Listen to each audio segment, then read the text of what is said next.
Salut à tous, bienvenue dans ce tout nouveau tuto de rigging. Certains d'entre vous me demandaient de faire un tuto sur les quadrupegs avec CloudRig. Le voilà, je vais utiliser ce petit modèle d'Evoli pour faire le tuto. Étant donné que c'est un quadrupède, normalement ça devrait totalement faire l'affaire. Donc la première étape pour commencer à riguer ce modèle, si vous n'avez jamais rigué de quadrupède, il va falloir analyser un petit peu l'anatomie pour comprendre où est-ce qu'on va mettre les bones. Donc vous verrez que riguer un quadrupède finalement c'est pas si difficile, c'est un petit peu comme riguer un humain mais de manière horizontale. Et ça on le comprend bien avec cette petite image où on voit les différences entre l'anatomie du corps humain et du chien. Et on voit qu'en fait la plupart des os, ils sont assez similaires, en fait on retrouve les mêmes os dans les deux corps. Ici, la différence principale qu'on aura, ce sera bien entendu la queue, mais sinon, globalement, on ne devra rien ajouter de supplémentaire. Ce sera même plus simple parce qu'on n'aura pas besoin de faire les mains avec tous les doigts et tout le détail des doigts. Donc à ce niveau-là, ce sera beaucoup plus simple pour les quadrupèdes. Et la dernière petite différence qu'on va avoir entre les deux rigs, c'est au niveau des épaules. Donc ici, étant donné qu'on rigue un quadrupède qui est assez simplifié, on n'aura pas besoin de faire des mécanismes assez complexes au niveau des épaules. On pourra même enlever le bone des épaules, vous verrez par la suite. Et donc ça, si vous faites un rig avec un modèle un peu plus complexe ou un peu plus réaliste, vous aurez peut-être besoin de quand même faire les épaules. Mais ici, dans le cas présent, on n'en aura pas besoin. Maintenant, on va pouvoir commencer à riguer en ajoutant un bones. On va pas oublier d'activer le cloud rig. Ici, je vais le passer en face pour y voir plus clair et passer mes bones en bibone. On peut les laisser en octaédral si on veut, mais c'est parce que comme on va utiliser des bendy bones par la suite, ici, ce sera plus simple visuellement. Donc on vient replacer notre premier bone, donc il sera celui de la spine. On va le renommer en spine 1. Et ce sera la base de notre colonne vertébrale. Si vous n'êtes pas sûr de où placer vos bones, n'oubliez pas que vous pouvez toujours regarder votre référence pour vérifier l'emplacement des os. Ici, on va essayer de faire une chaîne de 3 bones. Normalement, ça devrait suffire. Et là, ce placement-là devrait suffire. Ensuite, on va venir extruder la tête. Je scale un petit peu le bone et le renommer en head. Puis maintenant, on va pouvoir passer aux composantes. On va devoir leur assigner une composante. Donc, en sélectionnant la base de notre spine, on va venir chercher ici un composant de spine. Donc ici, comme on a un modèle qui est assez cartoon, on va pouvoir utiliser la spine cartoon, qui est un des composantes par défaut dans CloudRig. Si vous riguez un modèle un peu plus réaliste comme un chat ou un chien, n'hésitez pas à utiliser un spine IK FK, ça sera un petit peu meilleur. Enfin, tout dépendra du style du modèle que vous riguez. Ici, globalement, la principale différence qu'il y aura avec une spine IK de base, ce sera les déformations qui seront un petit peu plus cartoon. On pourra ajouter du squash et du stretch, donc voilà. Aussi, une petite chose que j'ai oublié de mentionner, c'est que je suis passé à Blender 5.1.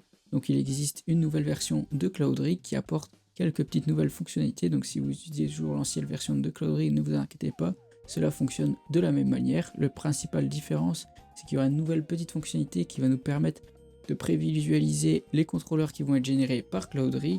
Donc là, vous les voyez, quand on sélectionne une des bases de nos chaînes, on a directement des contrôleurs en pointillés qui viennent s'afficher. Mais donc voilà, c'est juste un petit détail en plus. Si vous utilisez toujours l'ancienne version de CloudRig, vous ne serez pas perdu, ne vous faites pas du tout à ce niveau-là. Maintenant, on va devoir ajouter un nouveau composant pour la tête. Ici, on va lui ajouter un Chain FK parce qu'on veut que la spine s'arrête après 3 bones et qu'on ait un composant séparé pour la tête, ce qui va nous permettre d'activer ici le squash et stretch pour la tête, ce qui nous permettra, comme le nom l'indique, de faire du squash et du stretch sur la tête, mais sans forcément qu'il y ait du squat et stretch sur toute la spine. Maintenant, je vais pouvoir passer aux oreilles. Je vais venir ajouter un bones, le rétrécir un petit peu et le placer à la base de mes oreilles. Je vais l'allonger sur tout le long de mon oreille, puis le subdiviser pour avoir une chaîne de 2 bones, comme ça nous fera un peu de détail. Une fois que les bones sont bien passés, on va pouvoir les renommer en IR1.L et en IR2.L, puis les parenter à la tête avec un simple keep offset. Et en composante, ce qu'on va pouvoir faire, c'est leur mettre des simples FK, ça devrait faire l'affaire. Et on va pouvoir leur activer le smooth spline et désactiver le sharp section, ce qui nous donnera des déformations un petit peu plus smooth. Et si vous utilisez aussi la nouvelle version de CloudRig, ce qu'on va pouvoir faire, c'est utiliser la nouvelle fonctionnalité qui va nous permettre d'ajuster au préalable la taille de nos contrôleurs qui vont être générés. Et donc pour ça, il suffit d'appuyer sur Shift Alt S et vous pouvez ainsi modifier la taille des contrôleurs pour qu'une fois qu'ils soient générés, ils aient la bonne taille directement. Maintenant, on va pouvoir passer à la queue. Donc on va juste ajouter un bones, le placer à la base de la queue. On va renommer la base en tail 1. et extruder un deuxième bone jusqu'au bout de la queue. Ici, une simple chaîne de 2 bones devrait largement suffire. Maintenant, on va pouvoir lui ajouter un component. Donc, on sélectionne la base de la chaîne et une chaîne FK devrait suffire. Pareil que pour les oreilles, on coche le smooth spline et on enlève le sharp. C'est aussi une nouvelle fonctionnalité qui se présente dans la nouvelle version de CloudRig. C'est qu'on va pouvoir changer la forme des contrôleurs qui vont être générés. Donc ça, ce sera super utile, comme par exemple ici la queue. On peut déjà changer un petit peu la taille des contrôleurs préalables. Mais ce qu'on va pouvoir faire aussi, c'est changer la forme des FK. Donc pour l'instant, c'est des sortes de carrés. On va pouvoir les sélectionner ici directement dans la librairie et mettre par exemple un rond. Ici, le rond, je trouve que c'est un peu plus adapté, donc je vais choisir de laisser ça. Même chose pour les stretch, on peut aussi venir gérer un petit peu la taille des contrôleurs qui vont être générés et la forme. Et vous pouvez faire pareil, bien sûr, sur toutes vos chaînes. Par exemple ici, sur la spine, on peut aussi changer les contrôleurs et même leur couleur. Mais leur couleur, ça, on pouvait déjà le faire sur la version précédente de CloudRig, mais un petit rappel de cette option, ça fera pas de mal. Donc voilà pour cette petite parenthèse. Maintenant on va pouvoir passer au rig des jambes. Donc je vais venir ajouter un nouveau bones et on va essayer de le placer correctement au niveau de la jambe. Ici, ce qu'il va falloir aussi faire bien attention, c'est l'orientation des jambes, donc pas hésiter à repasser en octaédral pour vérifier que l'os il pointe bien vers le bas. Une fois que ça c'est bon, on va s'assurer qu'il soit à la bonne taille et qu'il soit bien placé au niveau du centre de la jambe. N'hésitez pas aussi à regarder toujours la référence de l'anatomie du quadrupède pour vérifier que votre os est bien placé. Donc ici, en théorie, on est censé avoir un os en plus qui relierait la jambe à la colonne vertébrale si on voulait être anatomiquement parfaitement correct. Mais bon, ici, comme on a un personnage assez stylisé, on va pas le faire. On va simplement se contenter d'une chaîne de 3 bones et de ne pas tenir compte de ce bone là, ce qui va nous simplifier un petit peu la vie. Alors bien sûr, si vous faites un rig d'un modèle un petit peu plus réaliste, vous pouvez toujours l'ajouter, il n'y a pas de souci. Mais ici, on va s'en séparer et on fera pareil pour le bone d'avant. Donc une fois qu'on a bien placé nos bones, maintenant on va pouvoir le renommer en leg 1.l, extruder nos 2 autres bones de la jambe et ensuite on va pouvoir extruder les orteils de manière horizontale, c'est à peu près ça. Et on se rend compte que ça ressemble beaucoup à une jambe humaine. Vous avez le haut de la jambe, le genou, le bas de la jambe et le pied. Dans votre modèle, si vous avez besoin d'os pour séparer les orteils, ce sera super simple. C'est comme une main humaine, donc vous allez venir ajouter 3 nouveaux os que vous allez parenter à votre os principal du pied. Et pour les composantes, il vous suffira simplement d'ajouter un simple rocopie ou un FK. Ça peut aussi bien faire l'affaire. Ah oui, aussi pour info, je ne l'ai peut-être pas dit, mais le rocopie, c'est exactement le pareil que le bone copy dans l'ancienne version. C'est juste le nom du component dans la nouvelle version qui a changé. Donc ici, moi, j'en ai pas besoin. Je vous montrer juste ça à titre d'exemple. Mais vous en avez besoin, ça fonctionnera parfaitement. Maintenant, on va devoir parenter la base de notre chaîne à la colonne vertébrale et on va ajouter un component. Ici, on n'a pas beaucoup d'options car on va pas pouvoir utiliser le biped leg étant donné que c'est fait pour les bipèdes et pas pour les quadrupèdes, ça va pas bien fonctionner. Donc là, on n'aura pas vraiment beaucoup d'options. Là, le mieux, ce sera de partir simplement sur une chaîne IK et ça fonctionnera normalement parfaitement. On aura juste besoin de venir modifier 2-3 petits paramètres dans la chaîne IK. Donc comme par exemple ici, au niveau de l'IK-pole, donc le hinge, ça on peut le désactiver. Puis on va pouvoir passer dans le IK-pole. Ici par défaut, on a l'option Create IK-pole qui est activée, ce qui va faire que quand on va générer notre chaîne IK, on a du coup une target qui va nous permettre de gérer l'orientation de notre IK. Honnêtement, sur un quadrupède, ça va pas être idéal parce que ça voudra dire que si on fait ça pour les 4 jambes, on va se retrouver avec 4 IK-pole. On va devoir gérer à l'animation et ça va être un petit peu galère et je pense que ça va compliquer un petit peu les choses. Donc moi je préfère le désactiver et comme ça au lieu d'avoir 4 IK-pole pour contrôler l'orientation des jambes, on aura une simple flèche qui sera parentée directement à la cuisse de notre personnage qui nous permettra de gérer ainsi l'orientation beaucoup plus facilement et ce sera beaucoup plus propre. Ça, de toute façon, vous verrez une fois que ce sera généré un petit peu comment ça va fonctionner et si vous aimez pas trop ce fonctionnement là, vous pouvez toujours revenir à l'IK-pole, mais voilà, moi ça c'est juste le conseil que je vous donne pour la jambe. Maintenant, avant de passer à la jambe avant, je me rends compte que j'ai fait une petite erreur dans le nom. Ici, j'ai appelé en leg 1.l, mais pour que les choses soient un petit peu plus ordonnées, je vais l'appeler back leg 1.l. Et comme ça, la jambe avant sera front leg, ce sera un petit peu plus propre pour la suite. Maintenant, je vais ajouter un bones pour commencer à construire la patte avant. Je vais commencer par le renommer en front leg 1.l. Et maintenant, je vais le parenter à la colonne vertébrale. Ici, une chaîne de 3 bones, ça devrait largement faire l'affaire. Et comme expliqué un peu plus tôt, si vous voulez faire un truc un peu plus réaliste et ajouter un bone pour l'épaule. Moi ici je le fais pas, mais ça c'est vraiment en fonction de vous ce que vous voulez faire. Maintenant pour le component type de la jambe, ça va être pareil que pour la jambe arrière, donc un simple IK où je vais désactiver l'IK épaule. Juste qu'il faudra faire attention ici, comme la jambe est un peu plus tendue, c'est à bien garder un angle entre les deux bones pour bien que Blender puisse comprendre dans quelle direction va se plier la chaîne IK. Donc ici on laisse toujours bien un petit angle, comme vous pouvez le voir, dans la direction dans laquelle on veut que se plie la chaîne IK. Maintenant qu'on a fait ça, la base du rig est pratiquement terminée. Il reste encore quelques petits détails à ajouter, comme le nez. Donc ici, je vais avoir un contrôleur au niveau du nez qui puisse bouger un petit peu. Donc je vais ajouter un bones et le renommer en nose et le parenter à la tête. Pour le component type, je vais utiliser un simple recopie. Puis je vais le dupliquer pour faire pareil pour les cheveux au niveau de la tête. Je vais essayer d'avoir 2-3 petits bones pour me permettre de bouger un petit peu les cheveux si j'en ai besoin. Même chose pour la fourrure autour du cou, je vais venir ajouter un bones, puis je vais le renommer en fur 1. Et au niveau du component type, je pense que pareil que pour le nez, un simple recopie devrait faire l'affaire. Et ensuite, je vais le dupliquer au niveau des côtés, sauf que cette fois-ci, je vais mettre un point L, comme ça je vais pouvoir le symétriser. Et je vais en ajouter un aussi au niveau du dos. Une fois que j'ai fait ça, il va rester un dernier petit contrôleur que je vais vouloir ajouter, c'est au niveau des yeux. Car ici sur mon modèle, j'ai une texture au niveau des yeux qui me permet de switch entre les yeux ouverts ou fermés. Et je veux avoir un contrôleur qui me permet de gérer cette option. Donc pour ça, un simple bone devrait faire l'affaire. Et on a un nouveau component type qui va servir parfaitement pour cette situation. C'est le component single control, donc qui va me permettre de juste créer un nouveau contrôleur qui fait pas de déformation, qui va surtout nous servir pour les mécanismes, etc. Une fois qu'on a fait ça, on va pouvoir sélectionner tous nos bones et normalement, s'ils sont bien nommés, on devrait pouvoir faire un clic droit Symmetrize, ça devrait faire une symétrie parfaite. Et une fois cela fait, en théorie, la base du rig est complètement terminée. Donc on va pouvoir essayer de la générer en appuyant sur CTRL ALT R. Et ici, on va cacher quelques-unes des collections pour y voir un peu plus clair. Puis on va pouvoir tester rapidement notre rig pour voir si tout fonctionne. Ici, au niveau de la spine, ça a l'air de fonctionner correctement. Au niveau des pattes, les IK, ils fonctionnent bien. Il y a juste un truc que je me rends compte que j'ai oublié, c'est au niveau de la queue. Il y a une nouvelle fonctionnalité dans les composantes de chaîne FK qui permet de créer un curl control, donc un contrôleur qui nous permet de courber toute une chaîne en une seule fois. Et ça, j'ai oublié de l'activer, donc on va pouvoir revenir dans notre armature de base et activer cette option. Dans la base de notre chaîne, normalement, on a curl control juste ici. Voilà. Ça va nous créer un nouveau contrôleur donc pour courber notre queue en un seul contrôleur. Vous verrez ça une fois que j'aurai généré, ce sera un peu plus clair. Donc maintenant qu'on a corrigé ça, on va pouvoir régénérer le rig. Et là, on voit tout de suite, on a le contrôleur qu'on a activé et ça fonctionne nickel. Donc voilà, ça c'est une petite option qui peut paraître un peu gadget, mais qui peut toujours être utile une fois qu'on anime. En tout cas, ça coûte rien de l'activer.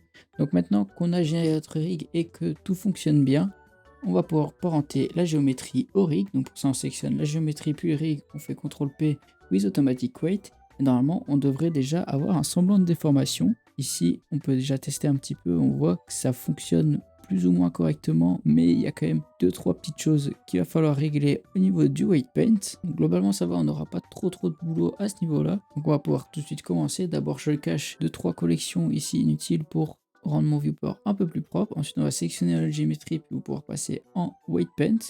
Et avant de commencer à weight paint, on n'oublie pas d'activer ici dans les options l'auto-normalize, ça va être hyper important. Et aussi, ce qu'on peut activer, c'est la symétrie, ça nous fera gagner pas mal de temps. Puis on va pouvoir commencer à corriger notre weight paint. Donc on va faire ça groupe par groupe. Alors ici, le weight paint, il n'y a pas de secret. Il faut juste essayer de corriger en peignant un petit peu notre géométrie, gérer les influences, puis en venant en pose mode, tester si la géométrie nous convient. Ici, on voit qu'il y a toujours des petites déformations qui ne fonctionnent pas trop. Donc on repasse en weight paint, on les corrige et on va faire ça ainsi de suite jusqu'à ce que tout fonctionne nickel. Ici, je ne vais pas expliquer à chaque étape ce que je fais. Donc ce que je vais faire, c'est que je vais faire un petit timelapse où je fais le weight paint de toutes les parties du corps. Comme ça, on se retrouve juste après, une fois que ça c'est fini.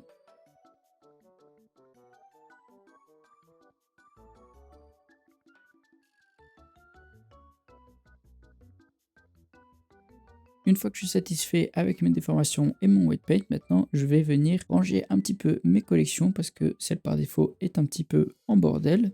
Donc pour ça, ça va être simple, je vais venir ici dans les bonnes collections, passer en default et ici on va pouvoir créer des nouvelles collections pour pouvoir réorganiser un petit peu tout ça. Donc, par exemple ici, je peux venir créer une nouvelle collection qui va s'appeler Rigging dans laquelle je vais mettre toutes les collections qui comportent les bones qui ne seront pas utiles à l'animation. Donc là, les Mechanism Bones, les Deform Bones et les original bones, ça j'en aurai pas besoin à l'animation. Donc les mettre tous dans une même collection, ça me permettra de tous les cacher d'un seul coup. Je vais faire pareil pour mes contrôleurs FK et je vais simplement passer mes FK secondary dans mes FK control, comme ça me fait une grosse collection plus une sous-collection. Ensuite je vais faire pareil pour mes IK secondary, je vais les passer dans une et même collection.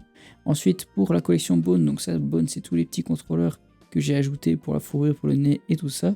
Donc ça sera des détails, donc je vais simplement renommer la collection en detail, et tous ces bones là qui n'ont pas encore de contrôleur d'assigner, je vais pouvoir venir dans le paramètre de custom shape, leur assigner un widget. Donc par exemple ici ça peut être des petits rectangles, des petits carrés, ça vous mettez vraiment ce que vous voulez, ça va dépendre vraiment de ce que vous voulez que votre rig rende visuellement. Par exemple ici pour les cheveux, j'ai mis des petits rectangles comme ça que je vais un petit peu ajuster et j'ai changé de couleur. Pour la fourrure je vais faire pareil, j'ai mis des petits rectangles, ce sera un petit peu plus propre. Donc voilà, globalement ce qu'on va faire c'est essayer de mettre un petit peu au propre visuellement les contrôleurs de notre rig.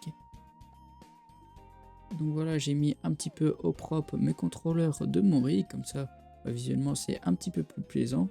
Maintenant on a quasiment fini notre rig, il va juste rester à ajouter des contraintes. Là ça va être assez simple, il n'y aura pas besoin d'énormément de contraintes étant donné que le modèle reste assez simple et qu'on n'a pas de détails complexes comme le visage, etc. Ici les deux principales choses qu'on va devoir faire au niveau des contraintes, c'est corriger un petit peu les squash et stretch de la tête. Ici on voit que le reste du visage ne suit pas quand on squash la tête. Et ensuite ce sera aussi au niveau des yeux, on voudra créer un driver qui nous permet de switch entre les deux textures de nos yeux. Et donc pour ça on va devoir venir ici dans le shader editor et on va vouloir que la valeur du facteur du mix color soit contrôlée par ce contrôleur des yeux. Donc pour ça ça va être assez simple, il va juste falloir ajouter un driver. Donc dans ce driver, on va avoir la variable, donc qui va être la valeur qu'on va donner au facteur de notre mix color. Donc on veut que cette variable soit la valeur de la position de notre eye control. Donc pour ça, ça va être assez simple, on va juste venir renseigner notre armature et ensuite venir chercher notre contrôleur des yeux. Donc ici, je me rends compte que je ne le trouve pas, c'est que j'ai sûrement mal renommé mon contrôleur. Et donc oui, effectivement, ici, il faut que je le renomme en eye control. Et maintenant, je devrais dans le driver pouvoir le retrouver. Donc voilà, là c'est bon. Donc maintenant on voit que quand on bouge notre eye control il se passe pas grand chose, mais c'est ce qu'on veut que quand il soit une certaine position en Z, donc ici on va dire à peu près en 0.02, on veut que ce soit à ce moment là que notre driver il switch d'une texture à l'autre.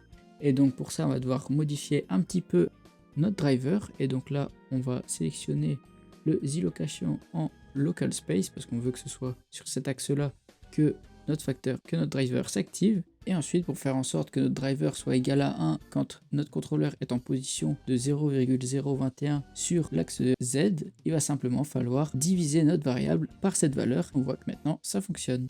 Maintenant il va nous rester qu'à corriger le squash et stretch de la tête, et donc pour ça on va utiliser principalement des contraintes d'armature. Donc cette contrainte, j'en ai fait une vidéo dédiée, n'hésitez pas à aller la voir si vous n'avez jamais utilisé la contrainte, mais pour mieux comprendre. Mais vous verrez globalement ça va être assez simple à utiliser, ça va simplement être une contrainte qui va nous permettre de faire des parents et de gérer l'influence de ses parents. Ici pour configurer cette contrainte, j'aurais juste besoin d'activer les deform bones, parce que c'est à ces bones là qu'on va vouloir contraindre les bones qui suivent pas, qui puissent se squash et stretch comme la tête. Donc là ça va être simple, on va simplement sélectionner la base de notre oreille, parce que notre oreille du coup elle suit pas la déformation. On va lui ajouter une contrainte d'armature, puis cette contrainte d'armature on va devoir lui ajouter une target. Ici on peut sélectionner le deform bones de la tête et on voit que tout d'un coup ça fonctionne. Là maintenant que notre oreille est parentée au deform bones, elle suit parfaitement le squash et le stretch. Seul souci que ça va créer, c'est qu'étant donné que ça fonctionne comme un parent, notre oreille elle va suivre cette déformation là, donc qui est donnée via la contrainte, mais elle va aussi suivre la déformation de son parent originel, ce qui va nous créer, comme vous le voyez, une double déformation. Et donc pour corriger ça, ça va être très facile. Il suffit de sélectionner notre bone, venir en edit mode et faire un Alt P pour clear le parent de base et que ce soit celui de la contrainte qui prenne le relais. Et donc maintenant, une fois qu'on a fait ça, ça règle tout à fait le problème. Maintenant que vous savez comment régler ce souci de squash et stretch, on va pouvoir répliquer exactement la même chose sur l'autre oreille. Donc on va clear son parent, on va faire c'est sélectionner la première oreille et faire un copy to selected de la contrainte, comme ça elle est copiée sur l'oreille, et maintenant on voit que ça fonctionne nickel. Donc on va pouvoir maintenant faire ça sur le reste des contrôleurs qui ne suivent pas, donc le nez et les cheveux. On clear le parent, un copy to selected de la contrainte sur tous les nouveaux bones, et normalement, maintenant une fois qu'on a fait ça, si on teste, ça devrait fonctionner nickel.